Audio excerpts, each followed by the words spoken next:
Hi, and welcome along to AFTV. We are here tonight for a stream. I'm joined by Turkish, Come and on. Friday night, man. Let's get a stream going. Let's talk about all things Arsenal. Let's talk to you guys as well. Get as many as you guys coming and having your say as well today.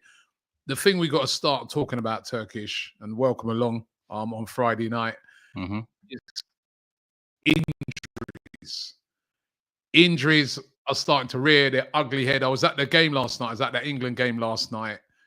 And when Saka, went down, so I saw him sitting down on the turf.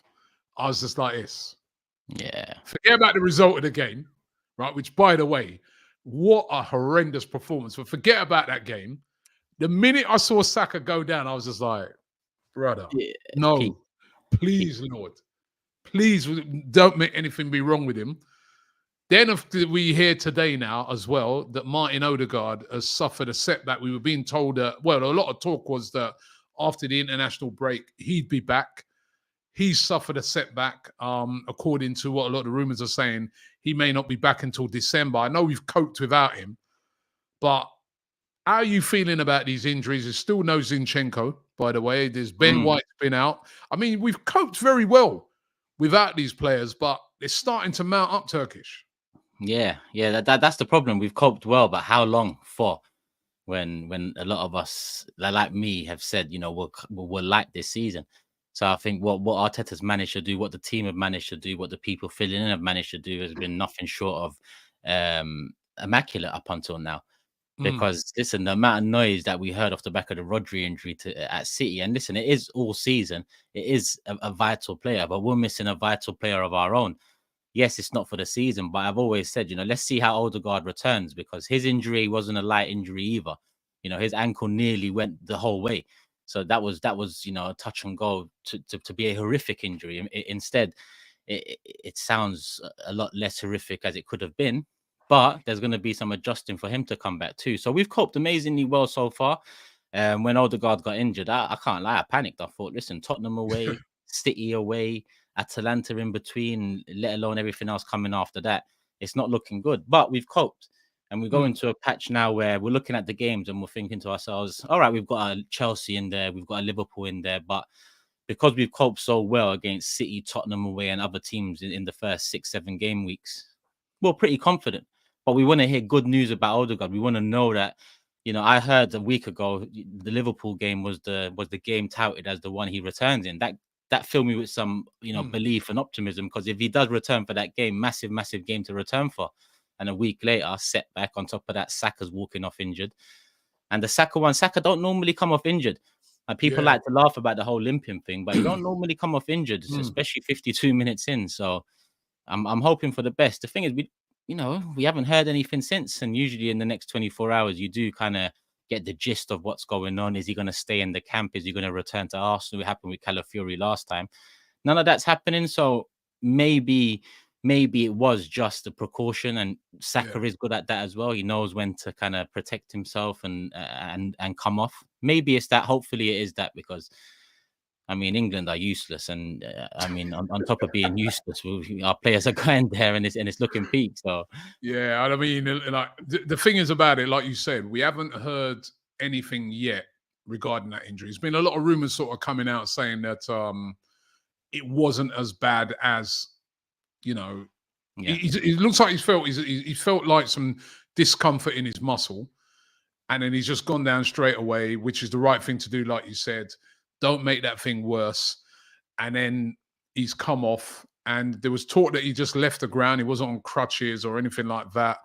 And it may not be as bad as it looked, but the minute that guy goes down, I get worried, because he's so vital to how Arsenal play that I get worried. But hopefully it's nothing really, really serious. But it does make you worry. But you know what I mean? You said a true thing. And then, Moonlight here says, Moonlight HD2 says, Saka and Odegaard injury should be a wake-up call for Arteta to get some firepower. But we have coped. We have coped pretty well so far. Is that not showing the strength in depth that we have in our squad? That so far we have coped. with these injuries. Trossard's come in and done brilliantly, you know, in the absence of Martin Odegaard. And well done to him. He scored last night for Belgium and got their equaliser. Yeah. But he's done brilliantly. Calafiori's come in, done brilliantly on that left-hand side. Players have come in and really stepped up. And that is showing squad depth. Yeah. I mean, the argument against people like me in the summer who said we're going in too light was we've got more quality in the numbers we do have. We're going in light numbers-wise in comparison year on year, but the quality, we've got more.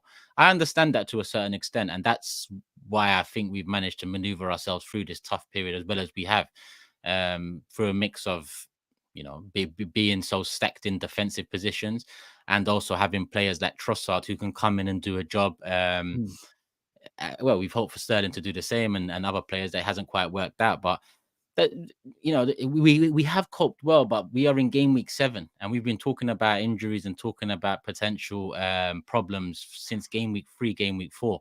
So I don't think we can be naive to think that this means we don't need to strengthen in January, because if we're talking about injuries and the squad game week 3, game week 7, albeit coping with it very well, and I want that to be the caveat here, we have coped with it very well. In game week 28, game week 32, like when you're so light in certain positions, I mean, we're talking about two players where we've left ourselves very light in those positions, Odegaard and Saka. I think those two players, a drop off behind them is probably the biggest. Well, actually, if you include Raya and Saliba, it's a bit different. But in the attacking lineup, Saka and Odegaard are our two key men out of the 4. Well, two keyest men out of the 4. No disrespect to Havertz or Martinelli. So I think game week 7, we've been discussing injuries an awful lot. We've been talking about how we're light in certain positions, albeit having done a great job so far. I think we'd be naive not to look at January and say, you know, we've got to do something. But we've done that in January before. We've been naive in January before. I just hope that this time round we do what we need to. And I don't know what we need to do yet because it's still very early. I'm gonna tackle you on it. First of all, let me do this one. Fabricator, he says, Robbie, better Robbie starts transfer daily news as soon as possible. Our squad is too small. Big up and greetings from the OG community. Big up to you. Now hold on a minute. Hold on. Everyone's just saying our squad's too light, is too small. Is it? Because we've had injuries to key players and we're coping, right? So with Odegaard, you've got Trossard, you can play there, you can play Wanyeri there. Everybody's been saying, Arteta, play kids, why don't you give young players a chance? He's doing that this season. Wanyeri, Lewis Skelly, these players. So they're players that can come in and cover. When you look around all the other positions in the team, there is cover, isn't there? If you've got no Saka, you've got Raheem Sterling who can come in, right? Yeah, well, I mean, yeah, we've got no cover for Saka. Look at that! Come on, you see, you're what? He has to have done something by now. For me to be confident in Sterling covering Saka, he should have done something by now for me to say, all right, you know, if he gets his chance, he's going to take it. I've been very underwhelmed. This is another thing, right? So first of all, you've got to give him a chance, right? Because he's only just joined. Remember Havertz, yeah? Remember how you wasn't Havertz last season? Let's see how many times that can work. Remember Havertz. But look, I'm just looking at it, right? Look, so we talk about cover. You got Raheem Sterling, who's supposed to be the cover there. Whether you think about he's cover, yeah? You've got on the left-hand side, Trossard, who could cover Martinelli. You've got Gabriel Jesus, who can cover for, he's the cover if anything happens to Havertz. I know he hasn't started well as well, but he's the cover. You've got at the back, we've seen the cover in action. On the right-hand side, you've got Timber who can play on that right-hand side. You've got also Tomiyasu who can play on that right-hand side. You've got Timber who can cover on the left. Remember, we've had no Zinchenko. He's hardly been on. You've got Calafiori who can cover on that left. You've got Kivior, who did very well when he came in as cover for that left. Kivior can cover as a centre-back as well. You've got Calafiori who can also cover as a centre-back. Ben White can move to a centre-back as well if need be. In the defensive midfield position, if Rice is out, you've got Partey, right? You've got Jorginho, you've got Marino in there. Is that, I mean, where is it we need to buy all these players that we're so light? Where are we so light? And then one other thing, just before I come to you, Turkish, one other thing is, right, you're never going to get like-for-like cover for Saka. Mhm. You're not going to have a like-for-like, because if you've got a like-for-like cover for Saka, that player is probably not going to be wannabe cover. He's going to be starting somewhere. So, there's not a like-for-like cover for Haaland, is there, at Man City? Mhm. You Yeah. haven't got a like-for-like for De Bruyne. You haven't got a like-for-like for Rodri.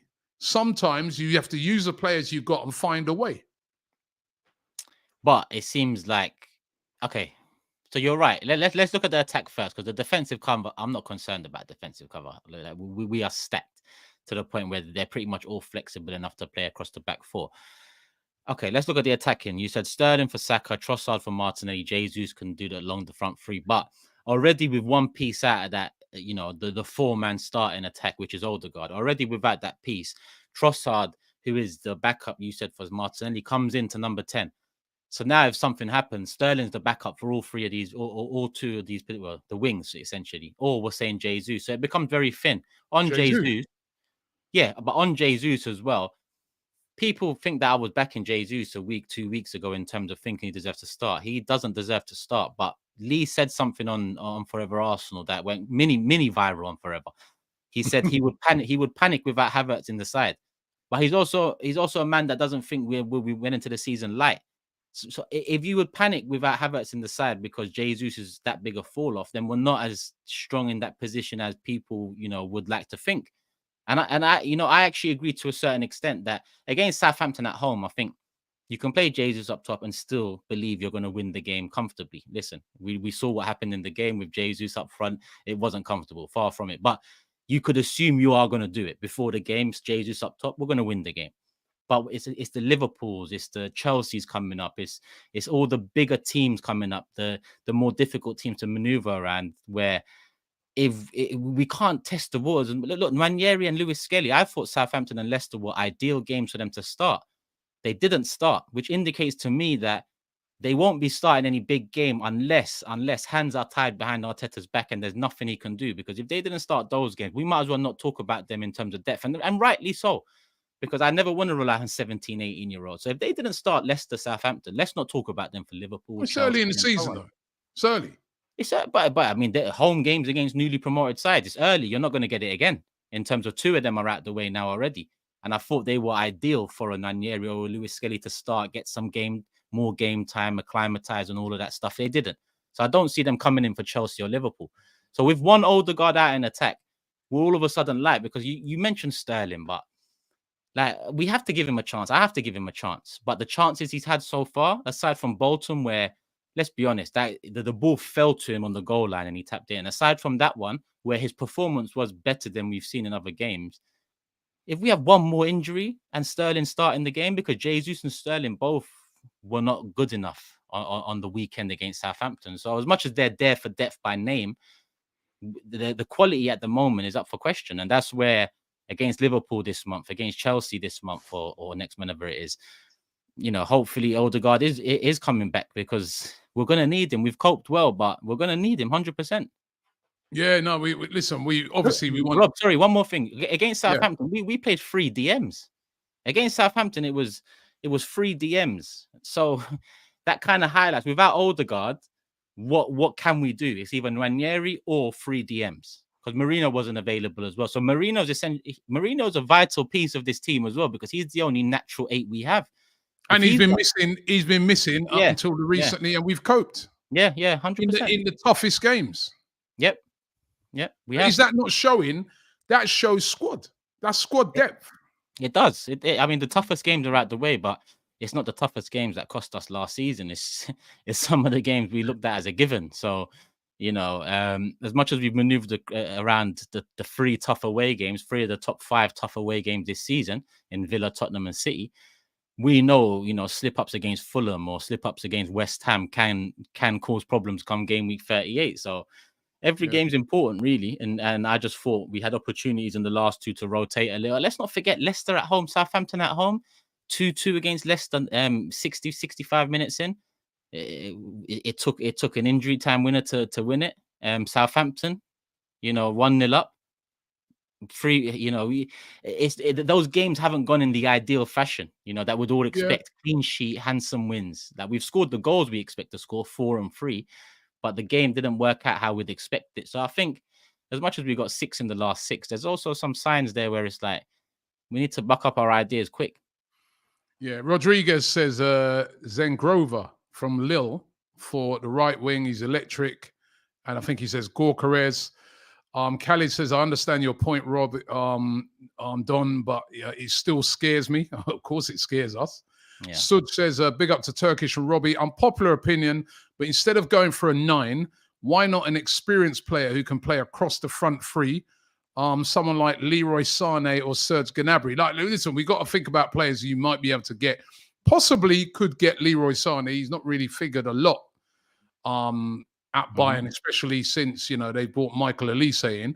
Wayne Sage says Sterling has played all of 3 times, started once, but we don't have cover. This fan base wants world-class players on the bench. Impossible. And Perth Luxury says, hey, Robbie, finally made it to London. Tried the chicken shop. He said it was great. Shame about the international break. Toured the Emirates too. No roof leaks. Well done to Perth Luxury. A regular on big up to yourself. Great that you're in the UK, mate. So welcome along to the UK. Hope you're enjoying the weather. Right. And then, here's this guy says, this is Dark as Hell says, Arsenal need Kudus or Bowen. Now, you're not going to get any of those players in a January transfer window. Forget it. If we are going Turkish, tell me the position or tell me a player that you think we could go out there and get then to be cover in some of these positions. And I mean, listen, there have been certain players being spoken about. Victor Gorkarez is the one that we keep hearing a lot about. There was a lot of talk, that we were looking at him in the summer. He had that fantastic season last year where I think he was 38 goals he got or something like that. He was the top goal scorer in Europe in his league, in the leagues. He's already got 11 goals this season in only 8 appearances. So he's doing it again. I think there was a lot of clubs that looked at it. It's a high price tag and thought to himself, right, you've done it in 1 season in the Portuguese league. Let's, we need a bigger sample size. He's doing it again, isn't he? Yeah, he's hit the ground running. He's definitely destined for a move. But January, the thing about Portuguese club, they will sell if they get the right price, whatever month it is, they don't mind. But it's the right price to them, and we've seen massive transfer fees go that way, and very little come back to this league in terms of performances and quality. But you've got to take these risks. You said with Kudus, we can't get him in January. I struggle to see. Unless we're serious about, getting someone really tangible in January, I don't see who we can look at with some belief that he can come in and do something and get him easy. It's going to be difficult, whether it's Gyökeres, whether it's Kudus, because I still think Kudus is perfect because he can play across the front line. Someone said Mbomo in the chat again. That's probably someone we could have got previously in January. Maybe not. Maybe a bit more difficult. There was a lot of rumors I heard, Turkish, right, that Arsenal were trying to get him the day before deadline day. They made an inquiry to Brentford about Mbuemo, but they didn't want to sell him. But you see what's funny? I've said Mbomo on this channel like 2 years ago, but people want to remember Werner and Daka. Why don't people remember? Mbomo? And I don't remember no. When did you say that? AFTV Extra never clip up the right thing, bro. When was that? Don't worry, I'll find it. I've said you find that clip. I never heard you mention Mbuemo once. I'm gonna find it. Trust me. I never heard you. When have you ever mentioned? Listen, I've never heard you mention Mbuemo once. I have. When we're talking I've about heard you mention Pats and Daka. I've heard you mention. Of course you do. Of course you do. The classic when you said to get Werner. I've heard those, but I've never heard you mention Mbuemo. Now, sometimes you have a shopping list, and sometimes that shopping list, you go into the shop and you don't get everything on that list. That was just one name on the list. Don't worry. And Mbomo was there as well. We'll find the footage, but I like him. And he's not. Sorry to cut you, Turkish. Would you go in then, say, in January and say, listen, it'd be a lot of money, right? But there's even been rumors that City are interested in Gyökeres now. Would you say, all right, If it's 80 million, say for instance, go and get it, because wasn't his release clause? Oh It's yeah, about it 80 is. Yeah, million, wasn't it? So yeah, if that release clause still exists, would you go in and say, right, we want to win the league, 80 million, let's do it? yeah. I think that's yeah. You know, you'd expect us to be in and around the conversation in January. By that, I mean either first, second, or with the way Liverpool are third, and it's tight. And if it's tight, you're going to want that injection of something. And if that injection of something is an 80 million striker signing coming in who's been banging goals in another European league, then it not only adds a certain level of quality to the team that we don't have in that profile, but it also galvanizes the rest of the players around. It also galvanizes the fans. I mean, it just does so much for a club. The signing doesn't just come in and improve what it is on the pitch. The signing comes in and just gives everything a big push, whether it's the summer or January. So I've looked and I've watched other clubs do the necessary business in January when they're on course for something. It's rare, but I've seen clubs do it. We've been without a title for 21 years, Rob. So in January, if that light is at the end of the tunnel and we know we're a bit light and we need to get someone in, I don't care if the 80 million is on Gyökeres or if the 80 million is on a midfielder or a defender, whatever we need in January, it's likely to be an attacker. Let's do it. Let's try get over this line. Let's take the risk we need to take, because whether you take the risk or not, you might still not win the Premier League. But how many years have we failed to take the risk and come at the back end hoping for another transfer window in the summer and you know, win it the next season? Let's do it. We're going to need something in January without a doubt. Whether that's a striker or a forward, I don't know yet. Hopefully Havertz continues his reign up top, because he's been very good this 2024 calendar year. But regardless of if he keeps it up or not, I still think a different profile of striker. Gyökeres would be perfect. 80 million, cool, do it. But to some, it'll be like, what, 80 million? He's not worth it. It's Portuguese league. Look at this, look at that. But we can do this for every signing out there, bar maybe a handful. I think if the way he's going at the moment, he's like, as I said, you could argue that the first season, all right, Portuguese, but listen, he's doing it again. Mm-hmm.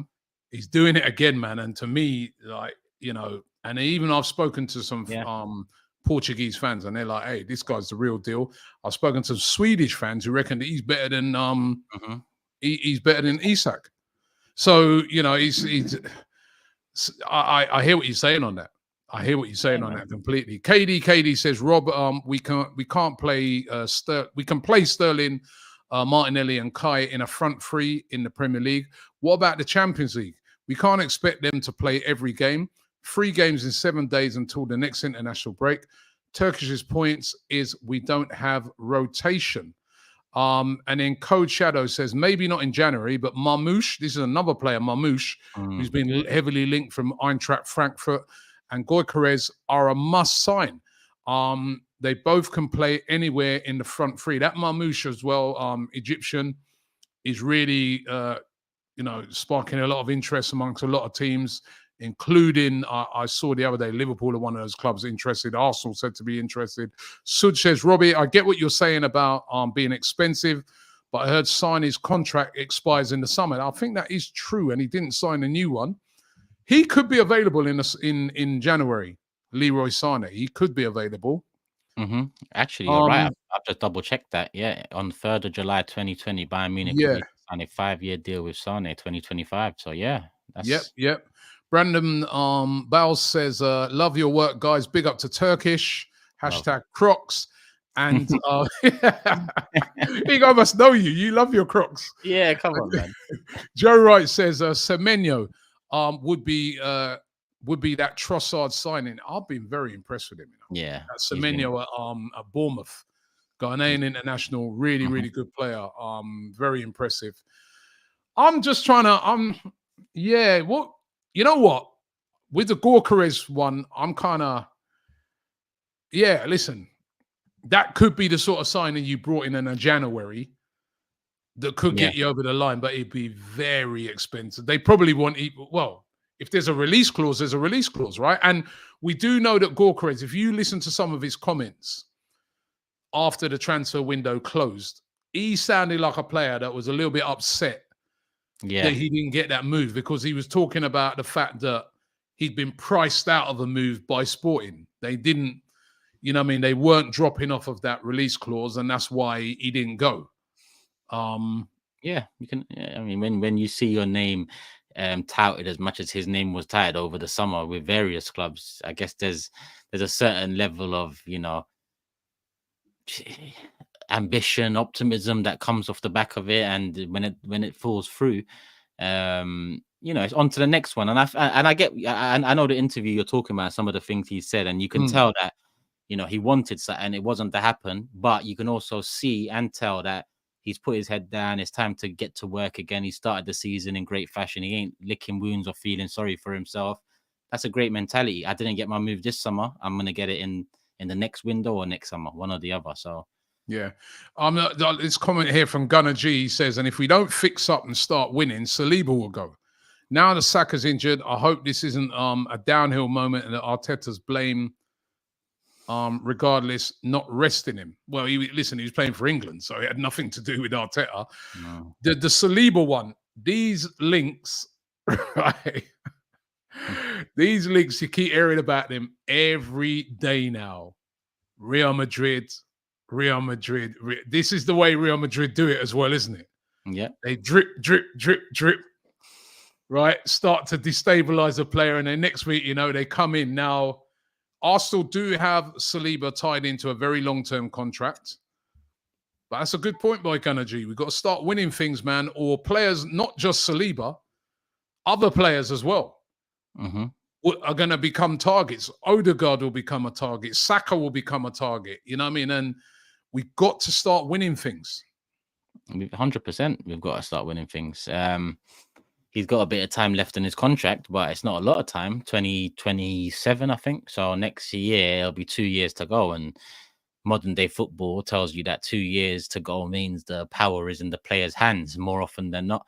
That's not to say I look at Saliba's character and think he might do something, you know, that we won't like, because everything he said, having been given the chance in the first team, whether it's, you know, praising Arteta for the way he did handle him in those first 2 years of loans and whatnot, or whether it's just getting his head down and working hard on the pitch and his back-to-back player of the or team of the season awards and whatnot.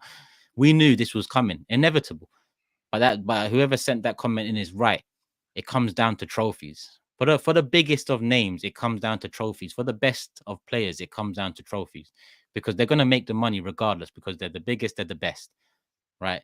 You know, there's a lot of frauds in football now making a hell of a lot of money. They're far from the biggest. They're far from the best. That's where football's gone all over the gaff. But Saliba is one of the best and will be one of the best for at least another 8 to 10 years. We know that because he's quality, you know, unless injury and all that stuff. Inevitable.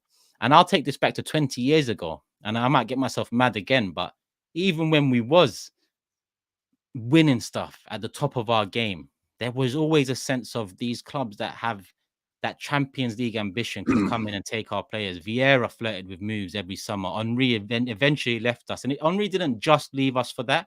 There was personal family issues as well, but he's also said, you know, I wanted to go on and win the Champions League. It didn't happen with Arsenal. He did win it at Barca. So I think we've got to also change that stigma around. I put that on the Kroenkes as well.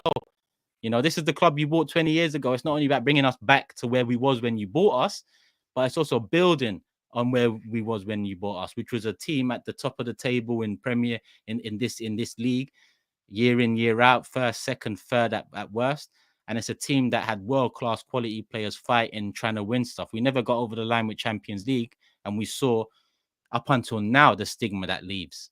You know, we've played the most Champions League games and we ain't won the, you know, all these things just randomly come out here and there. It hurts, but the reality is, if we don't start winning things, and Premier League will be a great first dish, Saliba and players of that ilk either won't want to come or won't want to stay. We've seen it before, so hopefully we do win stuff. Yeah, Vabiev Kumar says, what also makes it difficult for us to sign young, exciting, talented players is Edu and Arteta. They prioritize mindset and the personality, which is rare. It's the right approach for where we are, but it's hard. They definitely do. Players have to have the right mindset for sure. They're not going to sign them. And Abiola says, we don't need signings. Get Jesus firing again. Fans are too reactive. Doing to Sterling what we did to Kai. 95% of the fan base are dead wrong. It takes time to gel into a team, and Arteta team now, but it works. Now, I think this guy makes a very good point. Number one, the point that he's making about Sterling. I think some fans are going again too early. You know, I mean, the guys that like somebody said, he's only started one game. We've got to give this guy a chance to, you know, yes, we want every player to hit the ground running immediately, but I think we got to have you know, I've seen little signs in him that I think he's going to be okay. He's not Saka though, and we got to remember that nobody's Saka right now, unless you say go and get a Cole Palmer as backup, and that ain't going to happen, is it? Yeah. And the other one about getting Jesus firing. Let's not forget when this guy first came in at Arsenal, he was a breath of fresh air. He one of the players that started to bring us back to challenging for titles. Now, he's not looked good this season, I have to say. I mean, I watched the game last week in a bar over there in Dubai with about 100 of the fans from Arsenal, UAE. And I have to say, nobody was really enthusiastic about his performance. It weren't great. He seems to me, at the moment, Turkish, I don't know about what you think, but he seems to me about one of those things. He's trying too hard to score goals. So he's making the wrong decisions and just trying too hard in general. Like when he's got to get a shot off, he tries to cut it back and do another bit of skill. He's just doing everything wrong at the moment. Someone needs to just tell him to chill out, relax. Or maybe it's that thing where he just needs a good game that's going to turn him around. But I do think some of the fans are losing it with him too quick. That's my opinion. I don't know what you think. Can you put that super chat back up, Abiola? Yeah, I'll get that back up. Doing to Sterling what we did with Kai. Doing to Jesus what we did with Nketiah.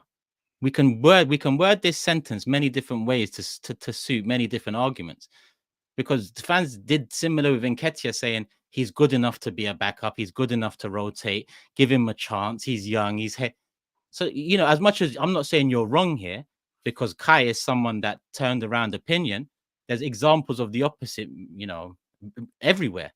So we can't do this. I mean, at the end of the day... hold on, Turkish. What he's basically saying is they're not giving the guy a chance.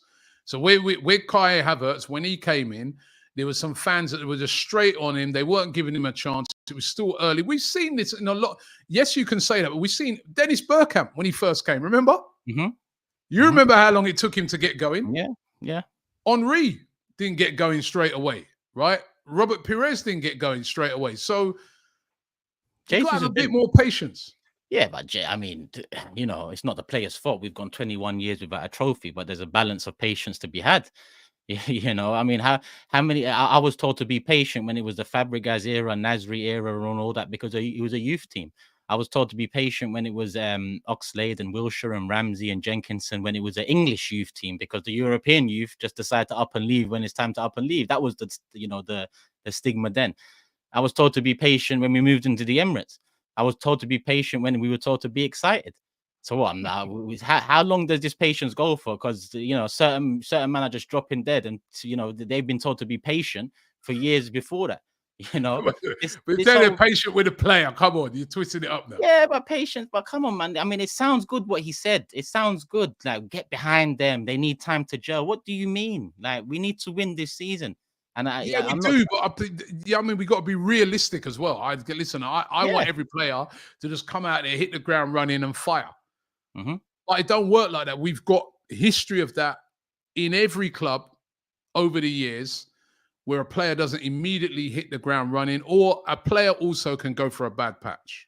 My problem is though, Rob, if we held a vote, on the 1st of June this year, if we held a vote and said we're gonna go into next season with Havertz and Jesus as our strikers, and we're gonna go into next season with Sterling as our signing, as our star forward signing, trust me, the votes would have been close to 99.9999% no. But come the end of the transfer window, come deadline day, it's coping. So that's my problem. All right. They've given us Sterling, and then we're meant to act like, you know, we're meant to grow a rainbow out of it. Like, what would have been the vote? What would have been the vote on Trossard? when we've signed him, right? There would have been a similar thing. So you don't, and that guy's been one of our best signings in recent times. Not as bad as Sterling, it wouldn't have been, because Trossard was a good player. It's just that everyone was infatuated with Mudryk at the time. So yes, he would have lost the votes, but Trossard was still quality for Brighton. He was still doing his thing. When we signed Trossard, right? I remember I was doing Transfer Daily and that. There's people messaging me, calling me, like saying to me, "Oh, right, we need to sack Edu because he hadn't got Mudryk, and now he's gone and got this little, you know, why are we getting Trossard? Little, and look how good, compare the two players. So patience sometimes is needed. Sometimes, and we have been. Big up to Ralph Papino, by the way. Says thanks, Chief Robbie, for the birthday shout. So big up to him. And also, Arnaldo says, I'm going to be in London for the Liverpool game. Being a fan of AFTV for years. From Chicago, rocking some Crocs right now. Come on, man. People get to know, man. And then let me do this one. The super chats are coming in. B-Stack says, how does Havertz fit in if the way we buy a real deal striker? He thrives off of confidence and has the potential to be world class. We can buy a 40 million impact striker to put in on crunch games, and Havertz can continue to lead the line. What do you think of that, Turkish? Havertz alone is not enough. Havertz has done like I said, Havertz has done a great job 2024. I'm not going to lie to you, but I'm also not going to lie to you and say we don't need a better striker. He's a great option. He's done a great job, and it's up to a new striker to come in and take the number 9 space off him. That's what it's up to the new. That's what Havertz has done. It's up to anyone new that comes in to take it off him. It's not a given. It's not someone new comes in and here you go, Havertz, you're on the bench. It's not that, because Havertz has done well. He's done very well. But we do also, you know, we can't hide from some of the deficiencies we have as a team in the box. And your number 9 is meant to be the one in the box that you believe most in, that, you know, is going to bury them more often than not in teams. So listen, Havertz has done an amazing job. It's his position to lose, but let's not be naive enough to think that we don't need another striker to come in and at least give him real competition and try to take it off him, because that could push him to 20 goals as well. Maybe Havertz is the man up top, but he won't be the man up top if the person behind him, Jesus, keeps on coming in, fluffing his lines, and there's no pressure. There's no, you know, there's not someone biting at his heels to take his spot. So Wayne Sage, I love this one. He said, anybody remember Buendia? The fans were 99% sure they wanted him over Odegaard. That was James, isn't it? The Buendia guy, isn't it? A lot of people, to be honest, a lot of people. That year it was Buendia, Maddison, Odegaard. I remember, you know, people were going mad. Losing it on Buendia.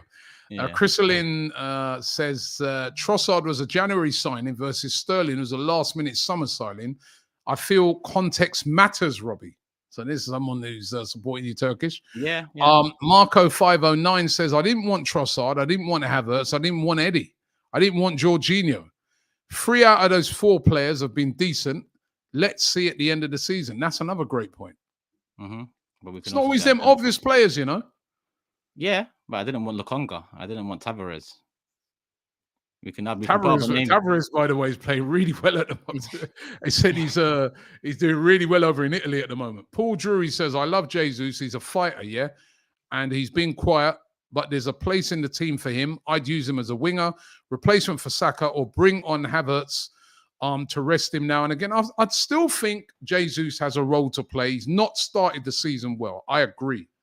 He's been very frustrating in some of the games that he plays. But it's a long season, and I think he could be an important player for us. I don't listen. He now needs to put it in between now and the end of the season, or I think he's definitely going to be gone at the end of the season. I think we're going to move on from him. But you know, I still think he's got a role to play. So sorry, I missed the name. You're not convinced. No, sorry. Who was you talking about there? Jesus, sorry. Jesus, sorry. Jesus. Yeah, because I'm sorry, I saw a few names. Jesus. But the thing about it, people on the internet, when people hear us or, you know, whoever speak, it's one end of the spectrum or the other. When I said I wouldn't panic without Havertz, people said I was negative towards Havertz and I'm backing Jesus. I wasn't. I just wouldn't panic because I rate Arteta as much as I do. When in the summer I said buy a striker and put Jesus to Saka's backup. I haven't given up completely on Jesus because there is a player there. But in terms of being a striker, I've given up completely through either what he said or how he's playing. or what he does in front of goal. I have given up. So there's still a role there, and I think back up to Saka is probably the best role he can play. But like we're talking about strikers here. When we're talking about strikers, I'm sorry, but you came in, you took the 9, you got. I'm finding out he's on 260k, Rob. Soon I'm gonna be saying that, and people ain't gonna like that. They're gonna be telling me I'm watching wages and all that. But I'm sorry, if you're on 260k, yeah, you need to be a starter.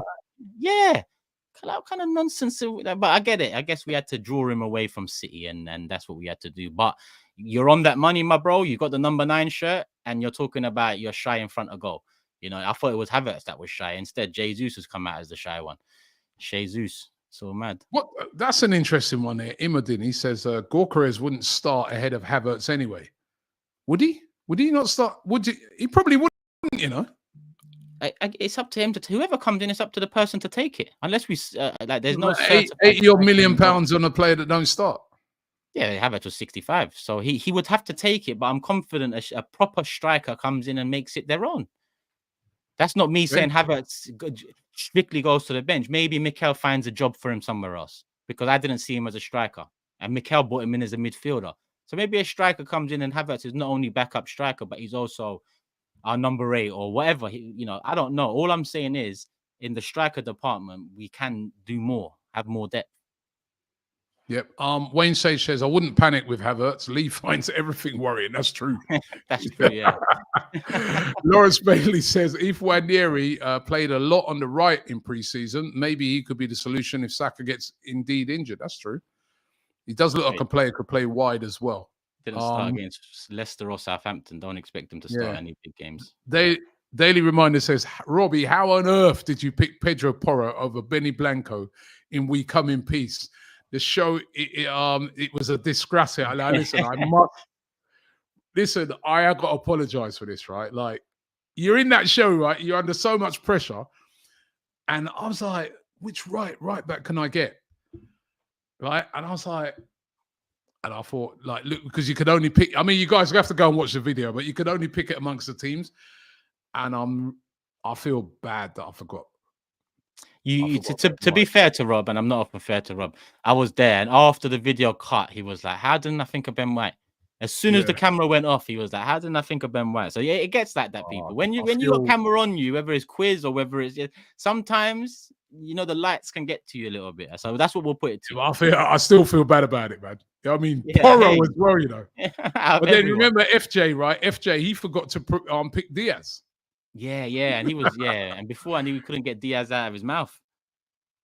Yeah. Kwame says Calafiori has done well. What's wrong with him? Well, nobody said anything's wrong with him. He's been a good signing, isn't he? Yeah. Well, who said something's wrong with him? I don't know. I'm confused. None of us said anything wrong with him. Happy with him. Yeah. And HQ says, hi, Robbie, big fan. What's your thoughts on the Real Madrid wanting Saliba? We're sort of talking about that. Listen, we have to start winning things. Like Turkish said, I agree with Turkish on this.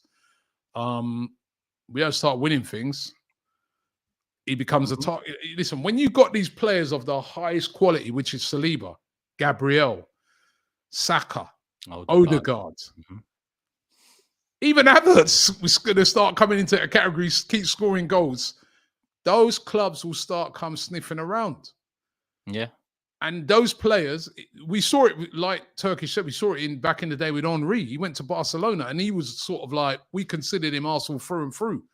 So got to win. That's how you keep these players. You win. You've got to win things. So I'm desperate that we win. Vieira used to hurt me year in, year out. I used to pray he just comes out and says, I'm staying. But every year flirting. I remember Petit and Overmars when, 35 million, they're both gone to Barca. It's just we didn't have that extra. Let's get that extra thing in now. Let's move like the big club we are and take it to the next level and stamp our mark, keep the best players we have and just win. Because that's what's going to do it. I'm not saying we should be Real Madrid. That's different. But there's no excuse not to be winning stuff now. Farron says we should have got Osimhen. Now, would you get Osimhen in January? Because there's a lot of... I saw Napoli came out today and they said that basically, I know he's on loan at the moment with, is it Galatasaray, isn't he? Yeah. But they're saying that, he's for sale in January. They're desperate still to move him on. Would you get Victor Osimhen? It's a 65 million release clause or something like that, right? That was the release clause was about 105. But No, listen, they already know they're never getting that. Yeah, I think with the loan deal to Galatasaray, there was also a rejig of the release clause. Maybe the chat can let us know, but I'm sure it's around 65, 70 now. Would I take him? I mean, he hasn't exactly set the Turkish league alight. I'll be honest with you. He'll won a lot of wages. Start of the season, if the loan option was there, I think that would have been a great option for us because there's less risk on it. But when you consider buying a player like that, the wages you're going to have to give him, I'm here talking about Jesus 260k. I'll probably be talking about Osimhen on 350k in 3 years because there's just not enough there in the past 18 months for me to say Osimhen at the value that he demands would be worth it. I lean towards Gyökeres, and I know less of Gyökeres than I do Osimhen. It's just more the hype that's probably done it. Yeah. True Gunners TV says this is why the summer transfer window was a 4 out of 10 at best. Go get Morgan Rogers, Isak, Gyökeres, Kudus, and Arsenal's team is complete. Now, True Gunners TV, was you thinking about getting Morgan Rogers in the summer? I want you to be 100% honest. Did you think about Morgan Rogers, or is it when you saw him play for Aston Villa against us that you said that? Isak wasn't available. Me and Turkish had this argument so many times, but you weren't available. Gyökeres you could have got. You would have had to have spent that big money. So that is one, I guess. And Kudus, listen, I think we should have got Kudus even before he went to West Ham. Yeah. Easy. I was surprised. You know who shocked me that they didn't get Kudus? United. Yeah. They were scooping up all these players, He was scooping up all these players that played for him at Ajax, and he didn't get Kudus. He went and got Anthony. Or Timber, the two best players they had. And Timber. Yeah. But Kudus. I mean, I love Kudus. I think he would be the perfect cover for Saka. I really do, man. And I think we really did miss out by not. But you can't get everybody, can you? Wayne Sage says Osimhen massively overrated, but he did win. He did help Napoli to win their first ever title in over 20 years. It was his goals. It was his influence. And I know he hasn't gone to Turkey and pulled it up, but let's be real. He didn't want to go to Turkey. We wanted that big move. He didn't get it. It must be quite hard for a player when you want that big move, you don't get it, and then you kind of in the club that you did so well for have just shipped you out to Galatasaray. So we got to take those things into account as well. Maybe if he did get a move to a big club like an Arsenal, you might see a better Osimhen. I don't know. Yeah, I mean, winning the league with Napoli is amazing. I can't lie. And he was the focal piece of it, if not one of the two top focal pieces. So there's a player there. There's a certain level of mentality there as well to win the league with Napoli, Italian league. There's a certain level of character players need to have. So he's got that, especially being a striker in that league. What's happened since? I mean, look, the African nations, much was said about it. I liked his work rate there about 18 months ago, but he wasn't, in front of goal. Yeah, I left much to the imagination. And ever since, it's kind of gone downhill. His relationship with the club, downhill. His football on the pitch, downhill. Still done decent numbers last season. So there's definitely a player there. And there's definitely a player with a good mentality there as well. Because like I said, winning the league with Napoli, it's not an easy thing to do. So I think it's just about finding the right fit for him. Do you know what I mean? Like, he has to be happy, I think, for him to play his best football. So I think in Napoli that season he was happy. But ever since it's just gone pear-shaped. So I missed the boat on that one now, I think, in terms of Osimhen. A couple of years ago, 100 mil price tag. He was the hottest property in Europe. Is he going to come in and challenge Haaland for the Golden Boot and all that? That was the talk. 2 years on, I mean, I'm not. Even Isak this season hasn't, through one reason or another, injuries again. His stock has injuries. The Isak is top quality here, but the injuries. Stock He's looking very injury prone, doesn't he? And that's we don't know no more injury prone player. Unbelievable player when he's fit, but Seems to pick up a lot of injuries. Kusa says, who gets fired first, Ten Hag or Lee Carsley? Big up to both of you. Boy, I'll tell you what, man. That Carsley. That I went to that England game last night and I said to my daughter, I looked at, I said to her, what's the team? And she said to me, and I go, where's Ollie Watkins? Why is he not starting? What was he doing last night? Yeah. The Greeks deserved to win the game as well. They were excellent. And he just showed that he was out of his depth. I think he could go first before Ten Hag. I'm surprised Ten Hag's still there. Thank God he is. Yeah. I still want him to be there when we get to him in December. But you can't sack a man that doesn't have the job yet. So for me, it's Ten Hag still. Carsley can't wait to go back to under 21. So it was Ten Hag is still the next. What was he talking about when he said that? I can't wait to go back to under 21. He knows what happened on that pitch was unacceptable. He said, less of this, back to under 21s. 40 side said, missed my last super chat. Sorry if I did. He says, bet our net spend was quite low. I think it enables us to go into the January window to ensure we sustain a challenge for the title. Also, back Martinelli to carry the attack now. Martinelli, by the way, that's another one. I remember being at the game at Villa, and there was a guy behind me. And to be fair to this guy, he wasn't what I'd say is, sometimes you get them fans that are just hating on a player. Yeah. But he was going hard on Martinelli. And I had to turn around to him and say, come on, man, you got to give him a shot. He goes, oh, no, I'm fed up with him. Since last year, he ain't done it. But the last few games, this is why sometimes we've got to keep a bit of faith. The last few games, he's been good. And the one thing about Martinelli, which I love about him, is that you can never fault his work rate. You can never fault that he's put the effort in, hasn't he? Yeah, I mean, that's a given for him, and it goes under the radar. I mean, I've questioned his improvement or lack of it this season and last season too. But one thing you could never question is how much effort he puts in, how much work he does for the team overall. And when you consider how most of our team is built off and how good we are is built off defensive stability, structure being rigid. He is a key part of that. Let's not forget when we went down to 10 men against City, he wasn't the one that was taken off. Saka was the one taken off. He was kept on through a mix of work rate and I guess the threat in behind with the pace. So Martinelli, it's a big season for him still. And, he was on the bench, comes off the bench. He scores a goal, the goal that puts us into the lead. Yeah, the goal that puts us into the lead, back post. And that's 2-2 now for him. So I think now kick on, make it your own. No more bumps because we've had a few in the past 12 months. And I do believe that he can do it. He scored 15, 16 goals, a season ago. So still love him as a player. Jacob Lewis says, Team News and Ticks has said that the Odegaard injury is false. Good. Khalid says, Victor Osimhen, 3 games, 2 goals, 2 assists. Ain't bad.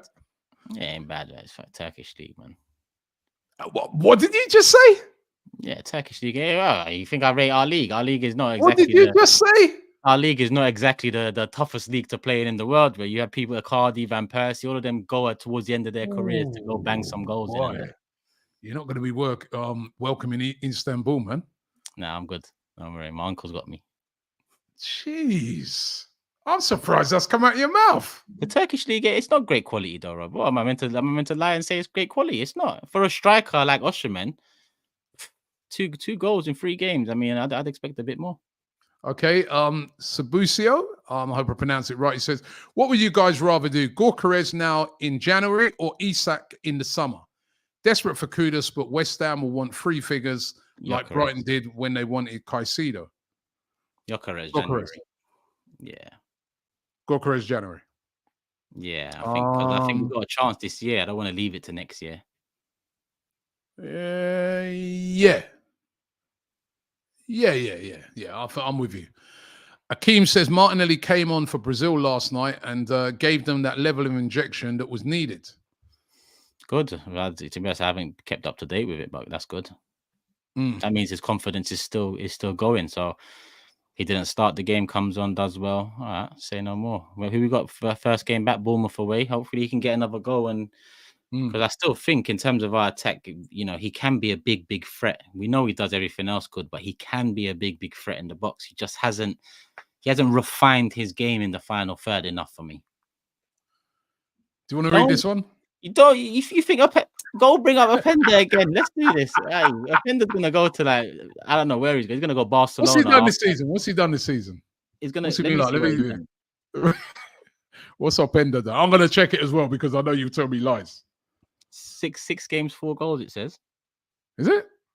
That's what it says here. RB Leipzig. You can check it if you want. I don't know. This guy really don't believe me. You know? Oh no. Yeah, 6 games, 4 goals, 1 assist. That's good. After 3 back-to-back 20-goal seasons. Interesting. Watch Barcelona, you know, when Lewandowski's finished, because he's about 39 now, or whatever he is. Openda will be there next, man. Quote me on that. Yeah, he's been good. He's been good. So you're back in Openda? I'll still take him. He's completely different. He's completely different to have a profile, like, you know, structure and all that. Completely different. I'll take him 100%. He plays more wide though, Turkish. He can, but I mean that's because Sesko's coming. But he's a striker. He's in behind, off the last man. Like, he's a striker. What's he done so far, Sesko? By the way, I think he's had a decent start as well to the season. Yeah, because there's been a lot of rumors. Still linking Arsenal to Sesko. Yeah, actually, there was, isn't it, the other day or yesterday even. Yeah. Oh, the way, mate. 6 games, 2 goals. Okay, not as good. But bring me into the scouting department, man. Yeah, 6 games, 2 assists as well, though. Okay. So he started well. Decent. Yeah, I mean they're the two. Yeah, well. They're the two. They're not going to get rid of both of them in the summer, so I guess one of them is fighting for a move. Yeah. Callie's not happy with you, man. Keep the Super League out of your mouth. Fenerbahce haven't won it in so long that I'm just like, bro. And Jose's in there now, and I don't like Jose, even though it's funny at times. Just you're Fenerbahce, don't it? Yeah, that's what I'm saying. Fenerbahce. That's where Jose is. What's he doing? You know what? The other day when he did that thing where he showed it. Yeah. When he put the laptop. Oh my days. He's funny sometimes. He's funny. He is funny. Yeah, but you know it's gonna end pear-shaped for him over there, 100%. Like, he better watch out the way they move over there anyway. Mish says Gorkarez has won the Portuguese league. He can score all types of goals to get this guy in. I wonder if he January. You know what? We're gonna get to John Bailey says in Arteta we trust. We're gonna get to see this guy soon as well because we're playing Sporting. Oh yeah. When is that? Yeah, we're playing Sporting in December, isn't it? Yeah, it's December. Away. So we're gonna get to just see exactly what he's made of. Oh no, 26th of November. Okay, so so not long. So we're gonna get to find out exactly how good he is. Him versus Havertz is gonna be interesting that night, isn't it? That's a good time. End of November, you're playing them. You might know what you need in January. You're already there. Yeah. That might be one of them little audition games, isn't it? Hopefully. Yeah. That's gonna be very, very interesting indeed. Mr. Kuhl says trust Martinelli. He was so isolated last season.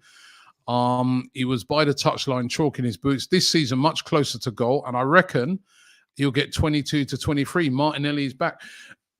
What about it? Because there's a lot of people been saying that Calafiori and the fact that how he's played when he's played on that left-hand side, or even Timber, has meant that there's been more action down that left-hand side, which has brought him into the game more. And I think there is something in that because Zinchenko did invert so much that everything went through either the center or over onto the right-hand side. But it does mean that we are seeing a lot more of the way those two have been playing, that we've been seeing a lot more of Martinelli. I don't know if you think that's true. No, 100%. I agree with the isolated last season as well. And he has improved. He is closer to goal. I think Marino will be key. I think Marino comes in. Listen, 22, 23, Martinelli had the best Xhaka we saw in an Arsenal shirt in that 8th position. And you know, one of the shining lights for Xhaka that year was that pass just inside the centre back, in between the centre back and the full back for Martinelli to run in on. We didn't have that last season, and to be honest, until Marino comes in this season, we're not going to have it. So Martinelli's improved. He's closer to goal without that key, in my opinion, which is a good number 8 to come in and one that takes the risks that Xhaka used to take in that last season. So I think I expect more from Martinelli. I still think Timber's our left back because I still think Ben White's our right back. But I think Timber, Merino, and Martinelli, I'm excited about that. As much as I am Calafiori if he is there as well, I just think people are premature with saying Ben White's position's gone. I think Ben White comes straight back in and Timber goes there. He's quality. Listen, we've come towards the end of the show today. We reached 9 o'clock. We've been on there for an hour. I want to thank everybody for joining us live today. Turkish, thanks to you as well. No worries. But thanks to everybody. We've been live here today. Don't forget to subscribe to AFTV. Go and check out the draft 11. It's a lot of fun, that video. FJ, I can see in the comments has really wound up every Arsenal fan going, right? He's expert at doing that. Right, so make sure you check that out. But yeah, we did that draft 11. Also, there's still that video. Did you see the video we did with the doctor? Yeah. I watched it. It was actually interesting. Good work, like breaking down the injuries. Yeah, it's actually interesting that because it's a professional viewpoint. So I mean, you can't argue against it, and it's good to know because I've had knee problems myself. Nothing ACL related, meniscus related, but when things happen in your knees, I mean, the big problems. Yeah. So go and check that out. That's absolutely brilliant. And of course, Forever Arsenal, storming it as usual. So make sure you check. Who's the top of the leaderboard at the moment? James is flying. In the first 10 games, he's got 4 correct scores. Is it? Where are you?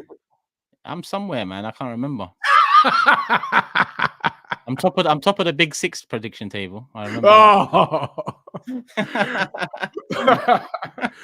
See, are we now questioning the ability of the people on the Big 6 then? You got people like Toby on that, man. Yeah, I mean, they're gonna get nothing right. I don't know what you do with that information. I'm just letting you know I'm top of that table. I can't remember where I am in Forever Arsenal. If you want to know, go check it out, people. Well, I'm gonna do a side now and have a biryani or something. So, you can't do that. You can't do that. Well, listen, thanks, Turkish. Thanks to everybody for joining us, and we'll see you on the next one. Love.